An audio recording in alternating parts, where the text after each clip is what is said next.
Study academy channel पे आपका स्वागत है। Welcome to Study Academy. दोस्तों, इस वीडियो में हम बात करेंगे हमारे सीरीज़ की तीसरी वीडियो जो आज परीक्षा हुए हैं बीपीएससी टीचर्स रिक्रूटमेंट 9 दिसंबर। तो 9 दिसंबर को जो परीक्षा हुए हैं उसके बारे में हम बात करेंगे। सामान्य अध्ययन और करंट अफेयर्स के जो सवाल पूछे गए हैं उसके बारे में। इस चैनल पे किसी भी परीक्षा के लिए स्टैटिक जीके और करंट अफेयर्स के लिए वीडियो अपलोड किए जाते हैं, प्रोवाइड कराए जाते हैं। तो चैनल का मेन उद्देश्य है कि किसी भी परीक्षा के लिए जो जीके करंट अफेयर्स हो और जो पूछे गए हैं उसको कराया जाए। तो मेरा यही उद्देश्य है। तो इस वीडियो को आप ज़रूर देखें। 2 वीडियो पहले आ चुके थे, 7 दिसंबर और 8 दिसंबर के परीक्षा के। इस वीडियो में बात करेंगे 9 दिसंबर को पूछे गए सवाल जीके जीएस करंट अफेयर्स के। तो वीडियो को एंड तक ज़रूर देखिएगा। शुरू करते हैं वीडियो को।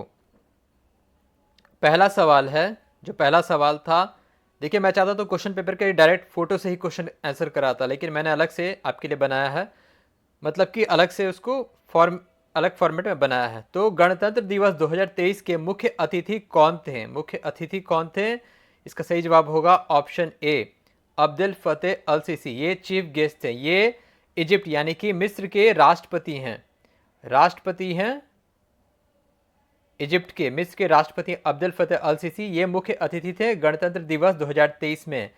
और बात करें तो किस, मान लीजिए अगर सवाल पूछा जाए किसी अलग शिफ्ट में या फिर किसी और परीक्षा में, तो ये आपको बता दूं कि जो किस राज्य को पुरस्कार मिला था सबसे उच्च झांकी प्रदर्शनी के लिए, तो वो मिला था उत्तराखंड को। उत्तराखंड को पुरस्कार दिया गया था रक्षा मंत्रालय और गृह मंत्रालय के द्वारा उत्तराखंड को, जो सब सर्वश्रेष्ठ झांकी थी उसके लिए। और ये जो भी सवाल आप देख रहे हैं किसी और भी परीक्षा में काफ़ी हेल्पफुल रहेंगे। और बात करें इजिप्ट, मिस्र की राजधानी क्या है? कायरो। मिस्र की राजधानी क्या है? कायरो। चलिए अगला सवाल है, 5वां यूरोपियन संघ भारत प्रतियोगिता सप्ताह 2022 कहाँ आयोजित हुआ था? तो ये हुआ था, इसका सही जवाब होगा ऑप्शन बी, दिल्ली में। दिल्ली में हुआ था यूरोपियन संघ भारतीय प्रतियोगिता सप्ताह। दिल्ली में आयोजित हुआ था। यूरोपियन संघ जो है 28 देशों का समूह है। इसका जो मुख्यालय कहाँ है? वो बेल्जियम में है, ब्रुसेल्स बेल्जियम में है। और इसकी प्रमुख कौन है? उर्सुला वॉन्डर लीन। उर्सुला वॉन्डर लीन यूरोपियन संघ की प्रमुख हैं।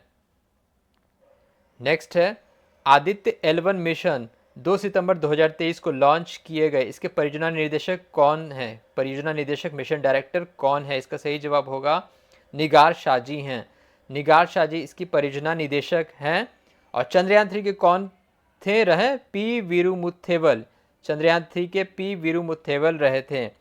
और इसको कहाँ से लॉन्च किया गया था? सतीश धवन स्पेस सेंटर श्रीहरिकोटा से लॉन्च किया गया था। इसका जो लॉन्च मास था वो कितना था? 1475 किलोग्राम। 1475 किलोग्राम था, जो कि सूर्य के अध्ययन के लिए लॉन्च किया गया था। नेक्स्ट क्वेश्चन है, हाल ही में किस देश ने रूबेला के सफल उन्मूलन की घोषणा की है? इसका सही जवाब होगा ऑप्शन डी, भारत का पड़ोसी देश भूटान। भूटान ने रूबेला का सफल उन्मूलन की घोषणा की। रूबेला जो कि होता है रूबेला वायरस से, ये विषाणु से होता है। भूटान की राजधानी क्या है? थिम्पू। भूटान की राजधानी है थिम्पू। नेक्स्ट है, अमेरिका द्वारा लीजन ऑफ मेरिट सम्मान किसे दिया गया था? तो जनरल दलबीर सिंह सुहाग को। यही चारों ऑप्शंस मैंने अलग से जोड़ा है। उसमें तो बीपीएससी में 5 ऑप्शंस रहते हैं, तो मैंने 4 जोड़ा है। तो दलबीर सिंह सुहाग को दिया गया था अमेरिका के द्वारा लीजन ऑफ मेरिट सम्मान। और ये इंडियन आर्मी के चीफ रहते। उसके बाद में सूरीनाम के भारत के प्रतिनिधित्व रहे थे, इंडियन एम्बेसडर रहे थे सूरीनाम के, जनरल दलबीर सिंह सुहाग।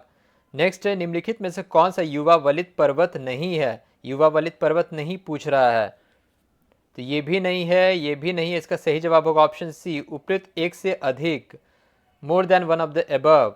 ये जबकि है इंडीज माउंटेन जो है युवा वलित पर्वत है। नेक्स्ट है, उस देश का नाम बताया जो पहले G21 शिखर वार्ता की मेजबानी करेगा। देखिए G20 में अफ्रीकी संघ को शामिल किया गया, तो G21 बन गया। तो अगला साल, यानी कि G20 आप कहिए या फिर G21 कहिए, तो अगले साल कौन उसकी मेजबानी करेगा? इसका सही जवाब होगा ऑप्शन डी, ब्राज़ील। इस बार किसने किया था G20? भारत ने किया था। तो अफ्रीकन यूनियन को मिलाकर, अफ्रीकी संघ को मिलाकर ये बन गया G21, ब्राज़ील में होगा। नेक्स्ट है, हवा वायु की नमी मापने के लिए किस उपकरण का उपयोग किया जाता है? इसका सही जवाब होगा हाइग्रोमीटर। हाइग्रोमीटर का उपयोग किया जाता है, हाइड्रोमीटर का किया जाता है, स्पेसिफिक ग्रेविटी बारोमीटर के प्रेशर के लिए, एनेमोमीटर विंड के स्पीड गति के लिए। तो ये चारों भी आपको ध्यान रखना है।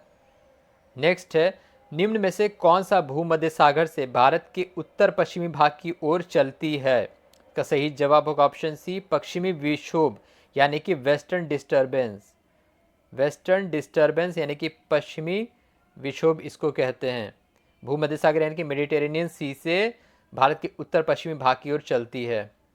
नेक्स्ट है, किसके नेतृत्व में संथाल विद्रोह 1855 में हुआ था? इसका सही जवाब होगा option D, Sindhu Kanhu. BPSC वाले पेपर में था, ये ऑप्शन नहीं था, इसलिए उसका आंसर होगा उपयुक्त में से कोई नहीं।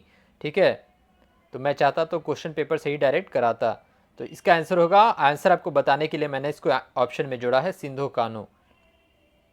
नेक्स्ट है, 5 मार्च 1931 को कौन सी महत्वपूर्ण घटना हुई थी? इसका सही जवाब होगा ऑप्शन ए, गांधी इरविन समझौता। गांधी इरविन पैक्ट हुआ था 5 मार्च 1931 को।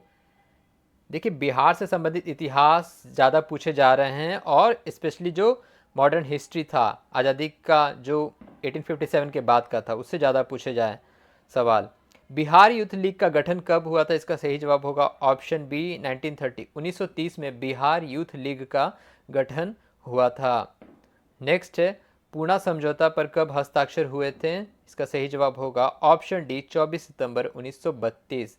24 सितंबर 1932 को सिराजो गोपालचारी, जयकार, फिर तेज बहादुर सप्रू, घनश्याम दास बिरला, इन लोगों के मतलब सहायता समूह से गांधी जी और बी आर अम्बेडकर के बीच पूना समझौता हुआ था 24 सितंबर 1932 को।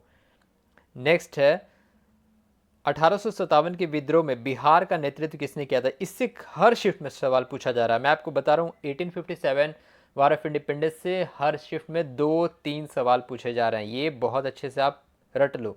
तो इसका सही जवाब होगा ऑप्शन ए, बहुत आसान सवाल है, बाबू कुंवर सिंह। नेक्स्ट है, मशहूर नारा इनकलाब जिंदाबाद किसने दिया था? इसका सही जवाब होगा ऑप्शन बी, हसरत मोहानी ने दिया था 1921 में। बाद में इसको फेमस किया गया भगत सिंह के द्वारा और भी क्रांतिकारियों के द्वारा फेमस किया गया था। नेक्स्ट है, नाभिकीय रिएक्टरों में D2O का उपयोग होता है, यानी कि ड्यूटेरियम ऑक्साइड D2O का उपयोग होता है। इसका सही जवाब होगा ऑप्शन सी, मंदक के रूप में यानी कि मॉडरेटर के रूप में, मॉडरेटर के रूप में इस्तेमाल होता है। नेक्स्ट है, एक पीढ़ी से दूसरी पीढ़ी में वंशागति के अध्ययन को क्या कहते हैं? इसका सही जवाब होगा ऑप्शन डी, अनुवांशिकी, जेनेटिक्स, अनुवांशिकी। और इस अनुवांशिकी के जनक कौन है? Gregor Mendel. ग्रेगोर मेंडल अनुवांशिकी के जनक हैं, मेंडल्स। नेक्स्ट है, लेग्यूमिनस पौधों में नाइट्रोजन स्थितीकरण के लिए कौन सा वर्णक आवश्यक, यानी कि नाइट्रोजन फिक्सेशन के लिए कौन सा वर्णक आवश्यक? इसका सही जवाब होगा लेग हीमोग्लोबिन। लेग हीमोग्लोबिन इसके लिए वर्णक जो है वो है आवश्यक है। नेक्स्ट है, वह एंजाइम जो हमारे मुंह में भोजन के साथ मिलता है जब शुरुआत होता है, पाचन तंत्र का जो एंजाइम से शुरुआत होता है, इसका सही जवाब होगा ऑप्शन बी, एमिलेज। एमिलेज जो होता है, एमिलेज एंजाइम, ये भोजन के साथ मिलता है। नेक्स्ट है, जो जानवर मांस खाता है क्या कहलाता है? जो जानवर मांस खाता है उसको क्या कहते हैं? उसको कहते हैं ऑप्शन सी, कार्निवोरस। कार्निवोर कहते हैं। हर्बीवोरस जो पत्ते वत्ते खाते, घास पत्ते के। तो ओमनीवोर जो होता है, ह्यूमन को कहा जाता है जो दोनों खाते हैं, ओमनीवोर। नेक्स्ट है, इंडिया प्राइड प्रोजेक्ट का बहुत बड़ा ऑप्शन था। इंडिया प्राइड प्रोजेक्ट का उद्देश्य क्या है? तो 4 ऑप्शन काफ़ी बड़े थे, मैंने आंसर लिख दिया। भारतीय विरासतों को वापस लाना, जो भारतीय विरासत दूसरे देशों में है उसको वापस लाने को इंडिया प्राइड प्रोजेक्ट इसका उद्देश्य है। नेक्स्ट, किसकी न्यून हिम रेखा है? बहुत 4 ऑप्शन थे, इसका आंसर होगा ऑप्शन एल्प्स क्षेत्र का। एल्प्स माउंटेन का जो एरिया है उसका न्यून हिम रेखा है। तो ये मैंने कराया जो सवाल मुझे मिले, और बीपीएससी ना कुछ सवाल को बहुत डाउटफुल में रखता, तो इसलिए मैंने उन 3-4 सवालों को नहीं लिए हैं जिसका आंसर काफ़ी डाउटफुल था। हाँ, मुश्किल से 2 सवाल मैंने नहीं लिए होंगे। तो आप चैनल पे बने रहिए। किसी भी परीक्षा के लिए, स्टैटिक जी के, करंट अफेयर्स के लिए चैनल को आप ज़रूर सब्सक्राइब कीजिए और जुड़े रहिए। वीडियो देखने के लिए आपका धन्यवाद। Thank you.